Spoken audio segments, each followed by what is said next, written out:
இப்போது AI technology வந்துட்டு வேலை போயிடுன்னு பயப்பட தேவையே இல்லை. நான் என்ன சொல்கிறேன் அப்படின்னா, இப்போது முதல்ல ஒரு உழவர்கள் வந்து கலப்பையை வச்சு மாடை கட்டி ஏர் ஊட்டினாங்க. ஏர் உழுதாங்க, நிலத்தை உழுதார்கள், கஷ்டப்பட்டு உழுதாங்க. அந்த கலப்பைக்கு யார் சொந்தக்காரன்? அந்த உழவன் தான் சொந்தக்காரன். அப்புறம் அது வந்து கலப்பை போய் அப்புறம் டிராக்டர் வந்துச்சு. டிராக்டரை வச்சு நிலத்தை உழுதாங்க. நிலத்தை உழும்போது அப்போ அந்த டிராக்டருக்கு யார் சொந்தக்காரராக இருக்கணும்? அந்த நிலத்தை உழுதவன் தான் சொந்தக்காரன். முதல்ல கஷ்டப்பட்டு கலப்பையை வச்சு மாடு பூட்டி ஏர் உழுதுகிட்டு கஷ்டப்பட்டு அந்த வேலையை செஞ்சப்போ அப்புறம் டிராக்டர் வந்தோடனே இன்னும் ஈஸியாக செய்ய ஆரம்பிச்சிட்டார். மாடுகளுக்கு விடுதலை கிடச்சிருச்சு. இன்னும் நிறைய ஆழமாக கூட நல்ல நிலத்தை உழ ஆரம்பித்தாங்க. சீக்கிரமாக நிறைய ஏரியாவை உழ ஆரம்பித்தாங்க.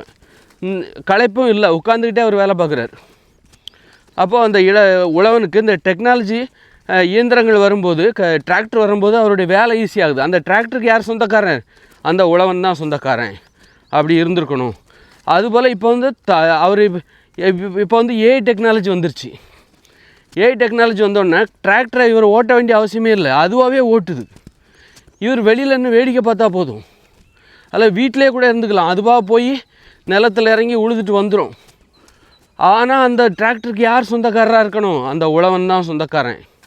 அந்த டிராக்டருக்கு சொந்தக்காரனாக இருந்தால் அதே உழவன் தான் இப்போ தானாக இயங்குகிற அந்த டிராக்டருக்கும் தானாக ஏஐ டெக்னாலஜி மூலமாக இயங்கி தனது வேலையை செய்து முடித்து விட்டு வருகிற அந்த டிராக்டருக்கும் யார் சொந்தக்காரராக இருக்கணும்?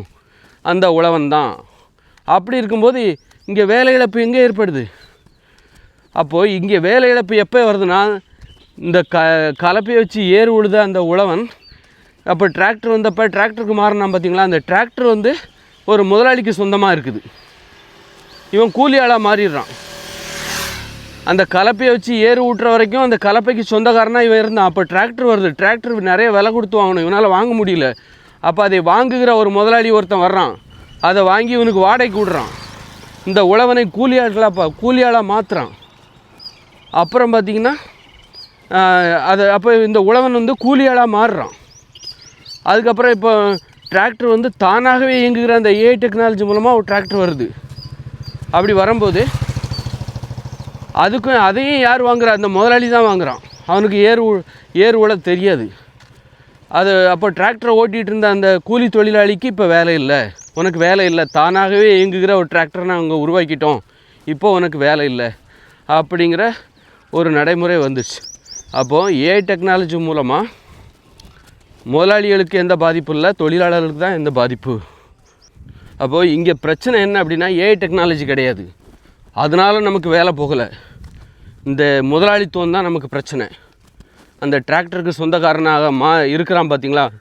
உழைப்பவர்களை கூலி ஆட்களாக மாற்றுகிற தொழிலே தெரியாத அந்த முதலாளி தான் இங்கே நமக்கு பிரச்சனை.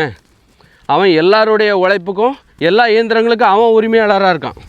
இப்படி பல முதலாளிகள் இங்கே இருக்கிற காரு லாரி எல்லாத்துக்கும் அவன் உரிமையாளராக இருக்கான். ஒரு உரிமையாளருக்கு 10 லாரி இருக்குது, 10 ஓட்டுநர், 15 ஓட்டுநருக்கு அவன் வேலை கொடுக்குறான். வேலை கொடுக்குறான்ற பேரில் பல பேரோட உழைப்பில் அவன் வாழ்ந்துக்கிட்டு இருக்கிறான். அவன் முதலாளியாக ஜாலியாக இருக்கான். அப்போ அவன் தான் இங்கே பிரச்சனை. அதை மாற்றணும். இப்போ இங்கே வந்து நாளைக்கு தானாகவே இயங்குகிற கார்கள்லாம் வரப்போகுது. அப்படிங்கும்போது அந்த கார்களுக்கு சொந்தக்காரர்களாக ஒவ்வொருவரையும் நியமிக்க வேண்டும். அந்த காருக்கு சொந்தக்காரராக காரை ஓட்ட தெரிந்த ஒவ்வொருவரும் நியமிக்கணும். நீ 10 காருக்கு யாரும் சொந்தக்காரராக இருக்கக்கூடாது, 2 காருக்கு யாரும் சொந்தக்காரராக இருக்கக்கூடாது. உனக்கு ஒரு கார் தான், அதை ஓட்ட தெரிய வேண்டும் உனக்கு, அல்லது அதை பற்றி தெரிஞ்சிருக்கணும். அதுதான் அந்த காருக்கு சொந்தக்காரராக இருப்பதற்கான தகுதி.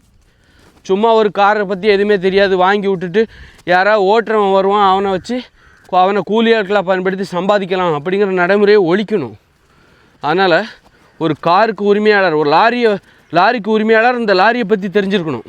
ஆனால் லாரியை ஓட்டணுங்கிற அவசியம் இனிமேல் ஒரு காலங்களில் இல்லை. தானாகவே இயங்கும், தானாகவே ஓடிட்டு வரும், அந்த வசதி இருக்குது. ஆனால் அந்த காரை பற்றி தெரிஞ்சிருக்கணும். இப்போ மொபைல் ஃபோன் பயன்படுத்தணும் அப்படின்னா அதை பற்றி தெரிஞ்சிருக்கணும்ல. தெரிஞ்சால் தானே நான் அந்த மொபைல் ஃபோனுக்கு சொந்தக்காரராக இருக்க முடியும். எனக்கு மொபைல் ஃபோனே பயன்படுத்த தெரியாதுன்னா அதை வச்சு நான் அதோட பயன்பாடுகள் நான் பெற முடியாது. அதுபோல் நாளைக்கு தானாகவே இயங்குகிற ஏஐ டெக்னாலஜி மூலமாக இயங்குகிற லாரி மாதிரி இயந்திரங்கள், டிராக்டரு, அப்புறம் தொழிற்சாலை இயந்திரங்கள் எல்லாமே வரப்போகுது. அப்படின்னா அதுக்கு சொந்தக்காரராக யார் இருக்க வேண்டும் என்றால் அதை இயக்க தெரிந்தவர்கள் அல்லது அது பற்றி தெரிந்தவர்கள், அது பற்றிய ஒரு அடிப்படையான அறிவு யார்கிட்ட இருக்கோ அதை படிச்சுட்டு வரணும். படிச்சுட்டு வந்தால் தான் அவர் அந்த இயந்திரத்துக்கு சொந்தக்காரராக இருக்க முடியும், அந்த இயந்திரத்தின் பலனை அனுபவிக்க முடியும். தானாக இயங்குகிற அந்த இயந்திரம் சம்பாதிக்கிற பணத்தை பெறுவதற்கு அந்த இயந்திரத்தை பற்றி தெரியணும், அது எப்படி செயல்படும் அப்படிங்கிறது தெரியணும். அப்போ தான் அவருக்கு அந்த தானாகவே எந்த வேலையும் செய்ய வேண்டாம், அது தானாகவே உனக்கு சம்பாதிச்சு கொடுக்கும். அதை பெறுவதற்கான தகுதி அப்போ தான் உனக்கு இருக்குது.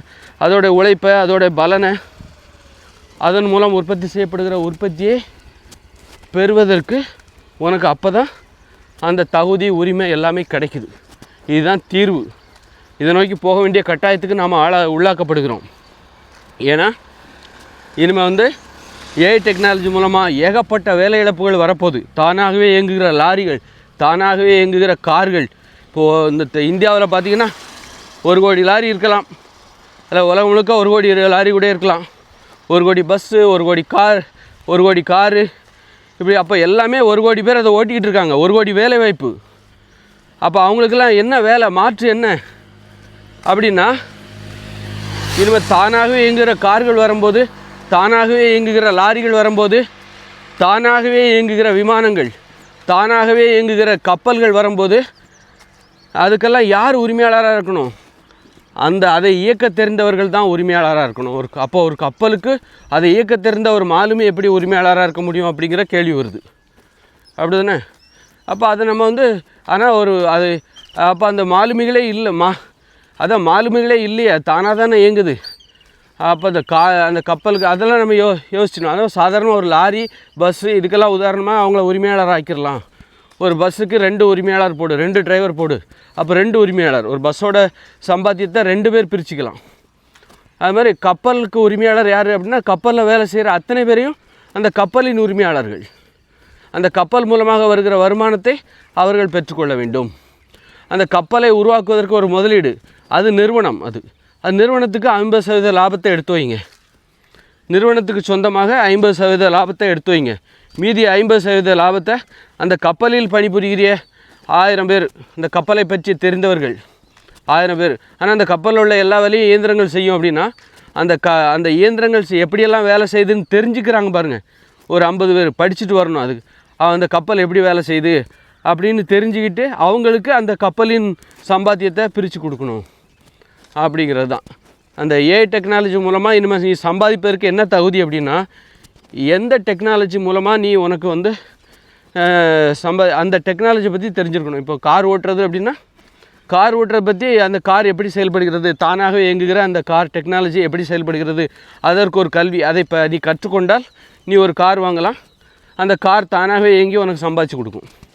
அந்த தானாகவே இயங்குகிற காரின் சம்பாத்தியத்தை பெறுவதற்கு உனக்கு தகுதி இருக்குது அப்படின்னு அர்த்தம்.